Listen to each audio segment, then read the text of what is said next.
तो दोस्तों आज हम पढ़ने वाले हैं क्लास 9 ज्योग्राफी का चैप्टर नंबर 3 जिसका नाम है ड्रेनेज। तो सबसे पहले हम ये जानते हैं कि आखिर ड्रेनेज का क्या मतलब होता है। तो ड्रेनेज का सीधा सा अर्थ होता है river system of an area, मतलब किसी भी एरिया के रिवर सिस्टम को हम ड्रेनेज बोलते हैं। नेक्स्ट आता है ड्रेनेज बेसिन।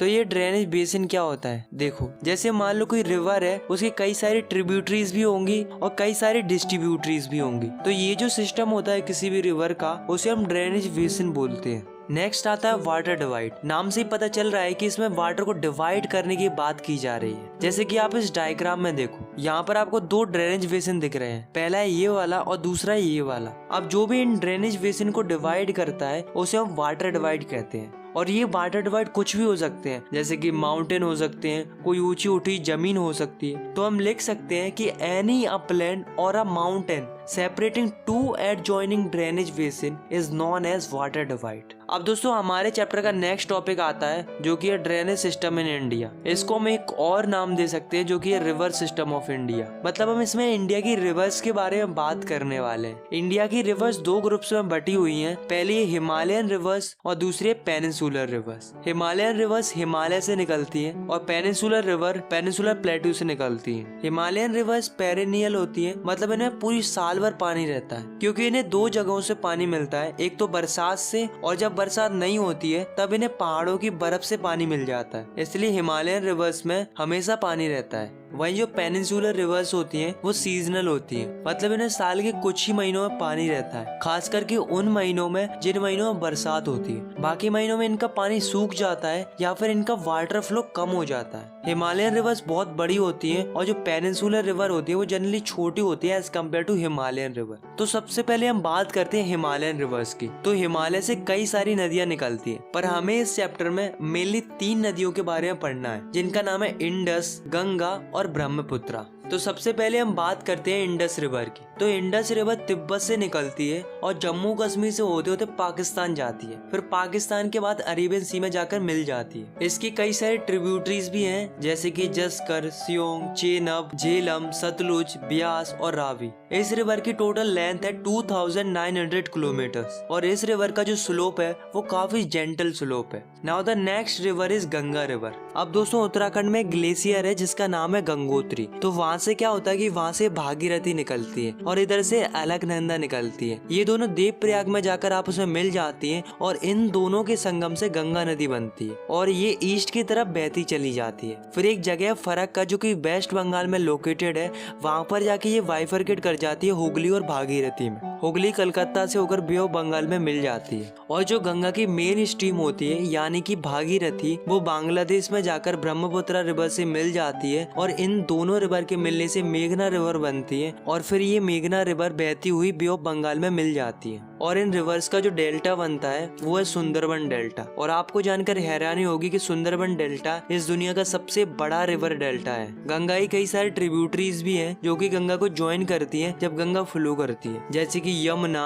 घाघरा, गंधक, कोसी, चंबल, बेतवा और सोन। गंगा की टोटल लेंथ है 2500 किलोमीटर्स। पूरे नॉर्थन इंडिया का एग्रीकल्चर गंगा नदी पर ही डिपेंडेंट है। अब अगली जो रिवर है वो है ब्रह्मपुत्र रिवर। ब्रह्मपुत्र रिवर तिब्बत से आती है, इसको तिब्बत में जाम्पू बोलते हैं। ये जो रिवर है वो हिमालय की ईस्ट की तरफ से बहना शुरू करती है और नामचा वरवा आते ही वहाँ से यू टर्न ले लेती है और एंट्री करती है अरुणाचल प्रदेश में। अरुणाचल प्रदेश में इसको दिहांग बोलते हैं और ये बहती बहती चली जाती है असम तक और असम में इसको ब्रह्मपुत्रा बोलते हैं और फिर ये बांग्लादेश में चली जाती है, वहाँ पर इसको जमुना बोलते हैं और फिर ये भागीरथी के साथ मिलकर बे ऑफ बंगाल में मिल जाती है। इसकी कई सारे ट्रिब्यूटरीज भी हैं, पर 2 ही मेन ट्रिब्यूटरीज हैं जो कि इसको ज्वाइन करती है अरुणाचल प्रदेश में। उनका नाम है दिबांग और लोहित। जब ये तिब्बत से आती तब इसमें काफी कम पानी होता है और सिल्ट भी काफी कम होता है, क्योंकि तिब्बत वाला रीजन काफी कोल्ड और ड्राई रीजन होता है। पर जब ये रिवर हमारी इंडिया की ईस्टर्न पार्ट में एंट्री मारती है तब वहाँ पर इसका वाटर लेवल इंक्रीज हो जाता है और सिल्ट भी इंक्रीज हो जाता है, क्योंकि हमें पता है कि इंडिया के ईस्टर्न पार्ट में काफी ज्यादा बरसात होती है। ये जो रिवर है वो काफी ज्यादा रिवराइन आइलैंड फॉर्म करती है। अब दोस्तों हर साल क्या होता है कि जब रेनी सीजन आता है तब रिवर ओवरफ्लो करने लगती है, जिसकी वजह से असम और बांग्लादेश के लोगों को डिवास्टेशन का सामना करना पड़ता है। Now the next is peninsular river, मतलब हम इसमें उन रिवर्स के बारे में पढ़ेंगे जो कि इंडिया के पेनिनसुलर रीजन से निकलती हैं। इंडिया के पेनिनसुलर रीजन में ज्यादातर रिवर वेस्टर्न घाट से निकलती हैं और ईस्ट की तरफ फ्लो करती हैं, जैसे कि महानदी, गोदावरी, कृष्णा एंड कावेरी। और केवल नर्मदा और तापी दो बड़ी रिवर हैं जो कि वेस्ट की तरफ फ्लो करती हैं और एस्चुरीज बनाती हैं। तो सबसे पहले हम बात करते हैं नर्मदा रिवर की। तो नर्मदा रिवर मध्य प्रदेश के अमरकंटक हिल से निकलती है और वेस्ट की तरफ बहती चली जाती है, फिर गुजरात से होकर अरेबियन सी में मिल जाती है। नर्मदा रिवर अपने रास्ते में बहुत सारी अट्रैक्टिव लोकेशन बनाती है, जैसे कि धुआंधार फॉल्स और मार्बल रॉक्स। नेक्स्ट है Tapi river. Tapi river Satpura ranges से बहती है। ये जो रिवर है वो नर्मदा रिवर के पैरेलल फ्लो करती है और महाराष्ट्र और गुजरात से होकर अरेबियन सी में चली जाती है, बट इसकी जो लेंथ होती है वो छोटी होती है नर्मदा रिवर से। अब दोस्तों और भी कुछ छोटी छोटी रिवर्स हैं जो कि वेस्ट की तरफ फ्लो करती हैं, जैसे कि साबरमती, माही, भारतपूर्णा, प्रियार। अब हम बात करते हैं गोदावरी रिवर की। तो गोदावरी रिवर महाराष्ट्र के नासिक से शुरू होकर बे ऑफ बंगाल में चली जाती है। ये जो रिवर है वो इंडिया के पेनिनसुलर रीजन की सबसे बड़ी रिवर है। इसकी टोटल लेंथ है 1500 किलोमीटर, इसलिए इसे दक्षिण गंगा भी कहते हैं। अगर हम बात करें इसकी ट्रिब्यूटरीज की, तो इसकी ट्रिब्यूटरीज हैं Purna, Wardha, Pranhita, Manjra, Wainganga and Penganga. Now the next river is Mahanadi. तो महानदी छत्तीसगढ़ के हाईलैंड रीजन से निकलती है और उड़ीसा से होते होते बे ऑफ बंगाल में चली जाती है। इस रिवर की टोटल लेंथ है 860 किलोमीटर। अगली जो रिवर है वो है कृष्णा रिवर। कृष्णा रिवर महाबलेश्वर से शुरू होती है और बहते बहते बे ऑफ बंगाल में मिल जाती है। इसकी जो ट्रिब्यूटरीज है वो है तंगभद्रा, कोयना, घटप्रभा, मूसी एंड भीमा। इस रिवर की टोटल लेंथ है 1400 किलोमीटर।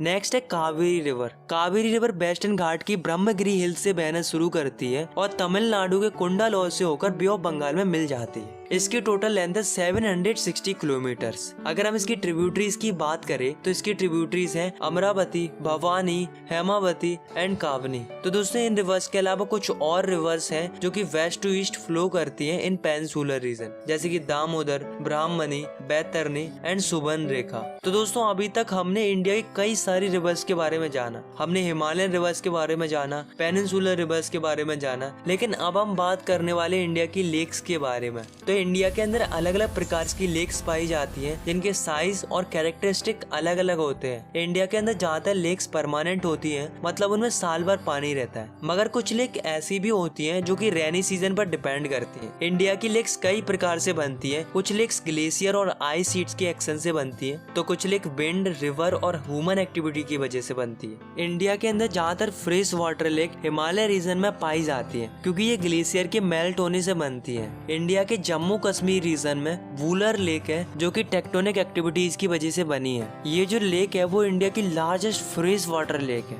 इसके अलावा भी बहुत सारी लेक्स हैं, जैसे कि भीमताल, नैनीताल, चिल्का और भी कई सारी हैं। अब दोस्तों नेचुरली फॉर्म लेक्स के अलावा डैम बनाने की वजह से भी लेक्स बनती है, जैसे गुरु गोविंद सागर लेक। तो दोस्तों लेक्स हमारे लिए बहुत ही ज्यादा वैल्यूएबल है और काफी ज्यादा इम्पोर्टेंट रोल प्ले करती है हमारे लिए। जैसे कि लेक रिवर के वाटर को रेगुलेट करती है और बारिश के मौसम में बाढ़ आने से बचाती है।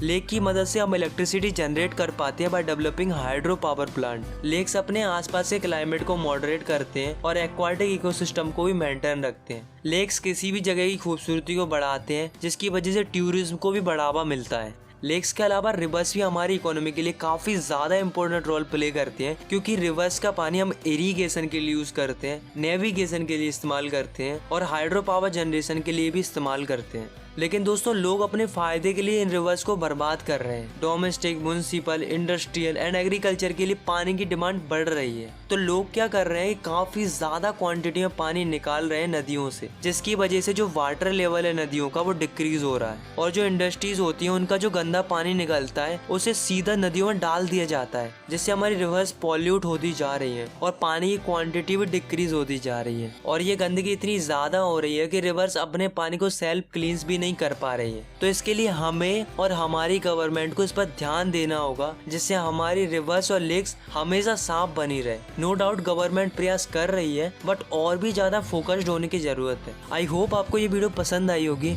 अगर आपको ये वीडियो पसंद आई तो आप इस वीडियो को लाइक कर सकते हो और चाहो तो आप इस चैनल को सब्सक्राइब भी कर सकते हो ऐसी क्लास 9 की वीडियोस आगे देखने के लिए। बाकी मिलते हैं नेक्स्ट वीडियो में, तब तक के लिए टेक केयर, बाय बाय।